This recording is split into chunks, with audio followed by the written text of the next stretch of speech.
Good afternoon.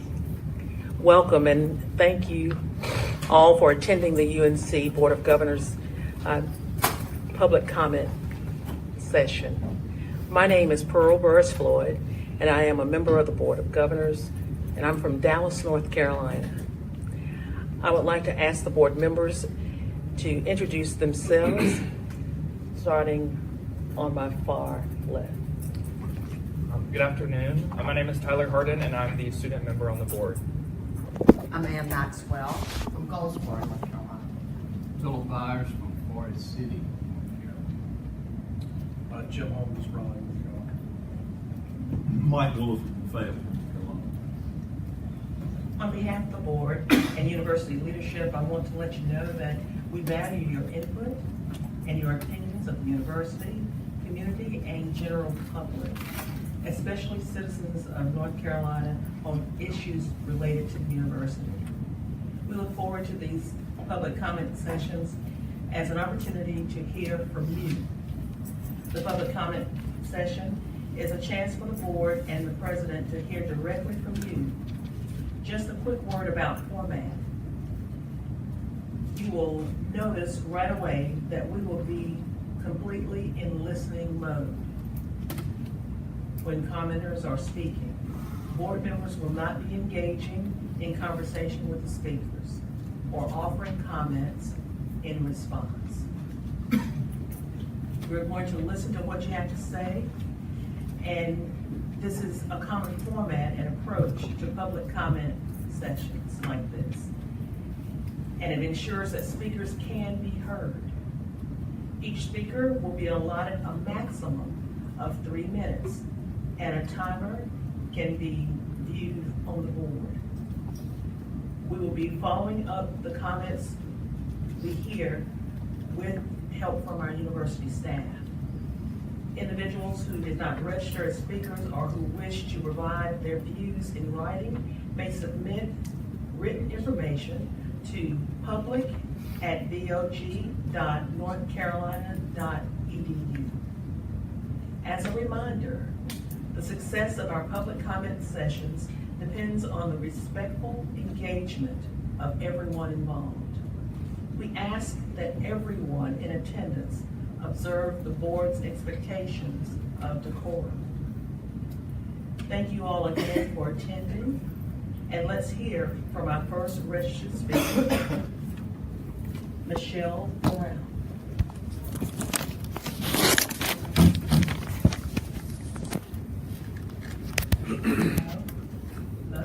My name is Michelle Brown, and I'm a senior at the University of North Carolina this year, and I'd like to address the new regulations regarding free speech at UNC. So these regulations were allegedly put forth in order to protect free speech, specifically to protect speakers from disruption.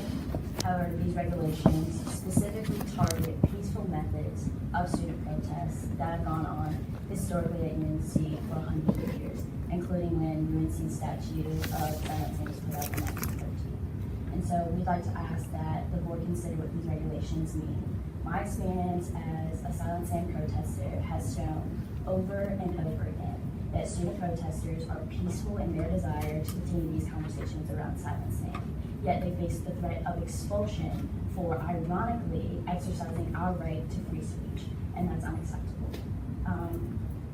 There have been several instances instead of violence that are initiated by non-students and Carolina fans. And this can be seen on game days during the football games when student protesters are out by the statue and fans are passing, threatening and racially harassing student protesters. Supporters of Silent Sam claim that the monument honors students who fought on behalf of the Confederacy to defend an honorable cause. And it is true that they were fighting for what they believed in, but their beliefs meant that they believed that black people were inferior to white people. And that's not an honorable cause that UNC should honor with a statue at the front of our university that should be racially inclusive. They also argue that we are attempting to erase history by starting these conversations when in fact we have openly shared widely PDFs and printouts of 10 historical facts written by a UNC historian in order to initiate and continue these conversations around the true and violent racial history of what Silent Sam actually means.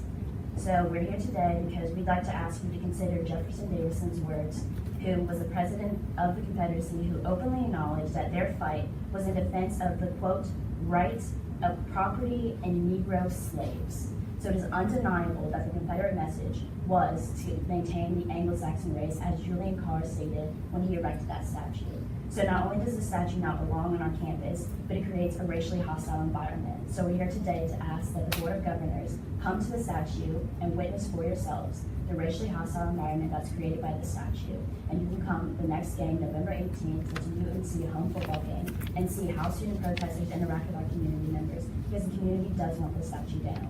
And keeping it up does not represent the community, it does not represent Chapel Hill's beliefs, and doesn't represent the beliefs of Chancellor Folk, who specifically stated that violence, racism, and hatred does not belong on our campus. Thank you. Our next speaker, Maya Little.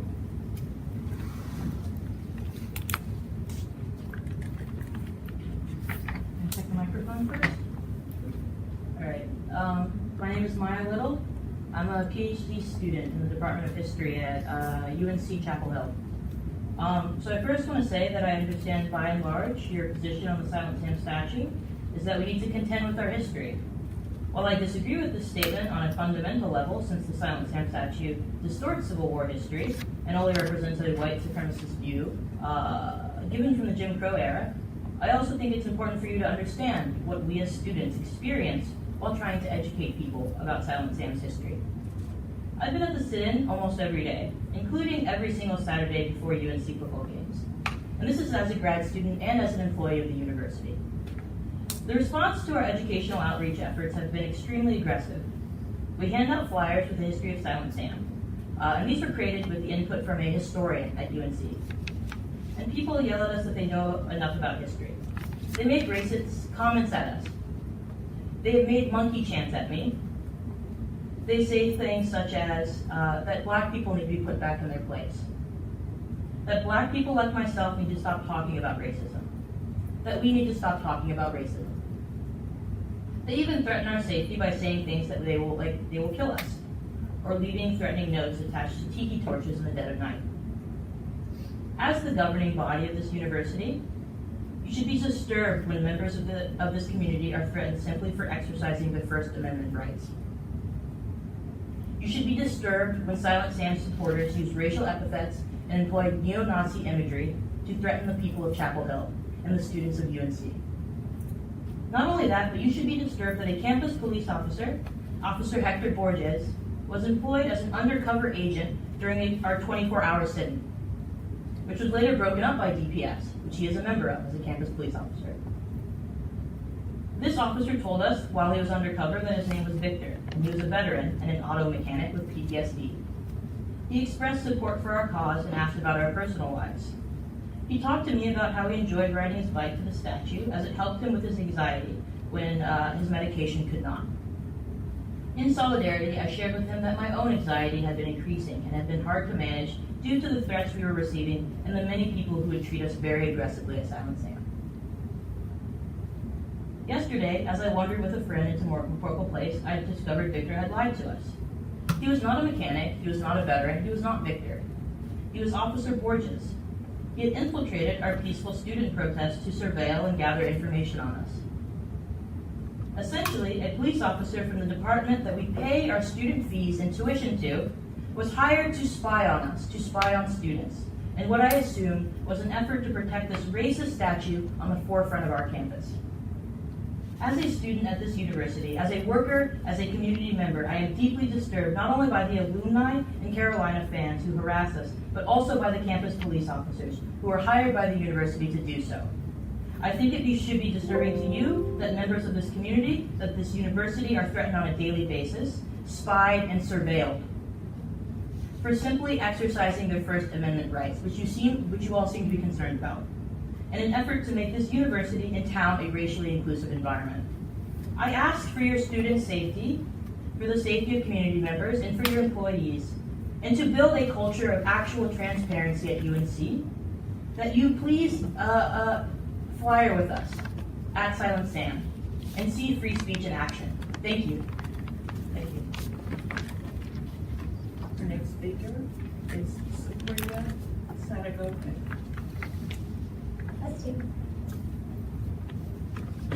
Hello, my name is Sabrina Sadagopian and I'm a master's student in health behavior at the Gilling School.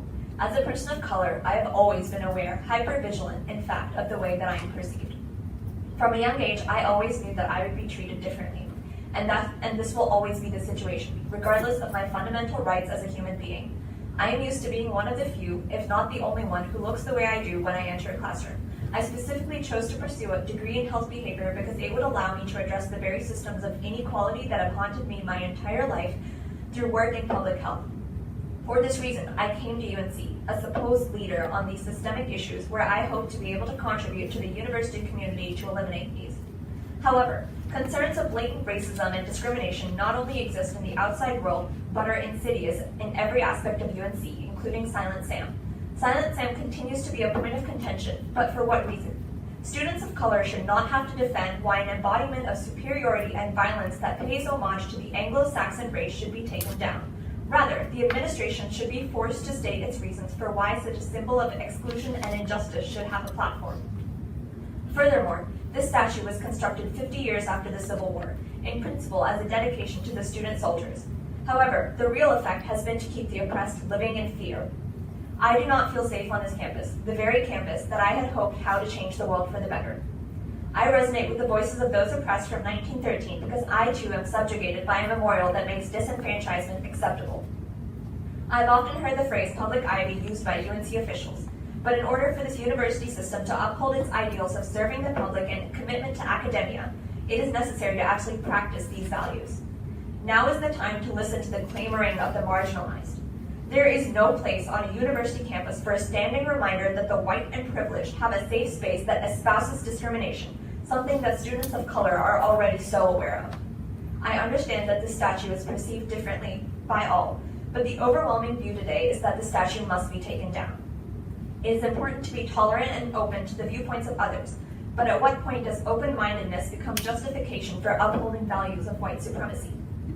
As a public institution, UNC cannot claim a dedication to light and liberty as its founding principles when a reminder that honors the Jim Crow era is the unavoidable first item witnessed on campus. The voices of students of color cannot be silenced. We are the solution. It is unacceptable for inequitable history to become a reason to uphold systems of power by the very same benefiting from that power structure. There is a proper way to understand and commemorate the past in such a way that does not rewrite a narrative that disregards the experiences of current students. This must be headed by the administration. The true voice of UNC will only be heard when the racially oppressive legacy embodied by Silent Sam has been muted. Thank you.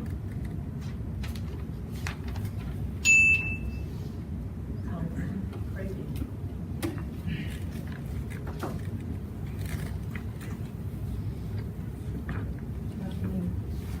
I'm speaking as an elected officer of the American Association of University Professors. My name is Alpha Cravey. The free speech proposal being considered by the Board of Governors would stifle constitutionally protected speech, according to the North Carolina Conference of the American Association of University Professors. Lindsay Aiden.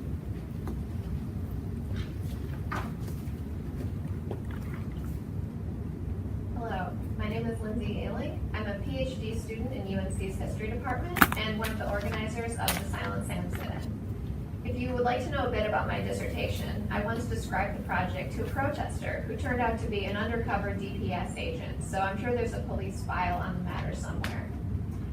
It is interesting to me that the university would spend tuition dollars to surveil student activists, especially when the goal of our protest is to bring UNC into compliance with federal law.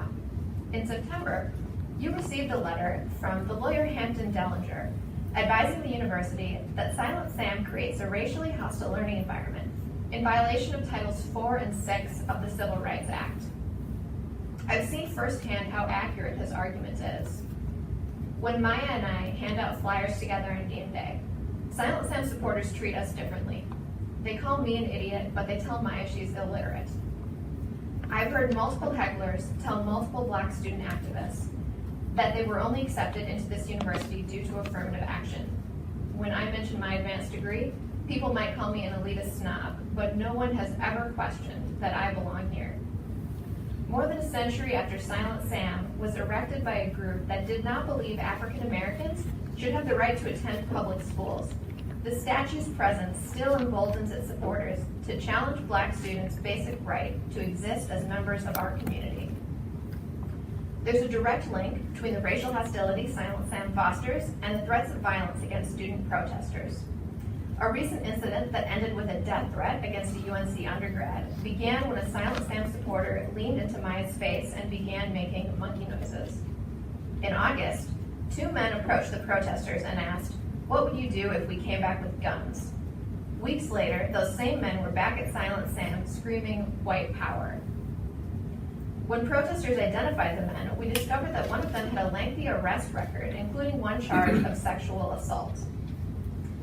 At its heart, our protest is a protest against racism, against hate crimes, against violence and intimidation. Our goal is to bring this university into compliance with the Civil Rights Act and to create a learning environment that recognizes the fundamental equality of all human beings. So why are we treated as the criminal element?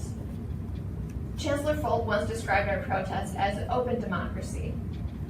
Why is UNC's administration using our tuition dollars to run a police sting operation against open democracy? I have one final question, this one for the Board of Governors. Should UNC's leadership choose to comply with federal law by removing a catalyst for discrimination and violence from our gateway to campus, would that decision cost them their jobs? Thank you. The last speaker, Heather on Redding. Good afternoon. My name is Dr. Heather on Redding. I'm a former criminal justice associate professor and a current resident of Orange County. My husband is a UNC School of Law and School of Business alumnus. I'm here to request that the UNC Board of Governors initiate the legal and administrative steps to remove the Confederate memorial known as Silent Sam from campus. The Board of Governors has authority over one of the most reputable institutions of higher education in the country, a hub of intellectual achievement and inquiry. I therefore find it troubling that leaders of this institution have not even petitioned the North Carolina Historical Commission to remove a relic of the Jim Crow era that looms so prominently over UNC's campus. I find it hypocritical that leaders of such an esteemed institution, where the rigors of research and critical thinking are heralded as hallmarks of academic excellence, would continue to honor the lost cause mythology espoused by neo-Confederate heritage groups. In doing so, you are ignoring your own esteemed history faculty, dismissing the value of peer-reviewed scholarship, and yielding to the agenda of groups desperate to create ancestral purity. It is unacceptable that the Board of Governors is willing to risk the integrity and safety of UNC's campus and student body to preserve a statue that celebrates the violent oppression of women, children, and men. This is especially true in the climate where remnants of systemic racism are still very visible in every single institution today. The manifestation of white supremacy in the form of white hoods and burning crosses is only the tip of the iceberg. And well below the surface lies layer upon layer of microaggressions towards people of color. I ask that you imagine McCorkle Place, but instead of a giant soldier atop a pedestal, it's a 25-foot tall Confederate flag. To many students and community members, that's what they see when they walk by Silent Sam, a symbol that has been recently banned in local public schools. After being in Charlottesville during the violent alt-right rally in August, where the hate was thick and palpable in the air, that's all I see. A giant Confederate flag under the veneer of a distorted heritage story, designed to propagate white supremacy through intimidation. A flag that celebrates everything that this student body abhors. You would know that if you spoke to them, instead of planting an undercover campus officer among the protesters in place. I'm not sure why the university felt it necessary to infiltrate a peaceful demonstration, given that they have plenty of uniformed officers at their disposal to protect students, unless it was an extra measure to protect a monument that's cherished by particular donors and members of the General Assembly. You claim you don't have the power to relocate Silent Sam. I would argue otherwise. I encourage you to carefully read General Statute 100-2, which states that memorials gifted to the state must be approved by the North Carolina Historical Commission. Unless anyone can provide evidence to the contrary, the North Carolina Historical Commission never approved Silent Sam, as is now required by law. Please take immediate action to remove this racist, antiquated, and illegally placed monument from a university that is supported by taxpayers. Until then, my family will no longer be making donations to UNC. Thank you. Thank you. As our last speaker, we thank you for sharing your thoughts and your concerns with us. If you need to contact us or submit any other information, please note that our email is on the board, public@bog.northcarolina.edu.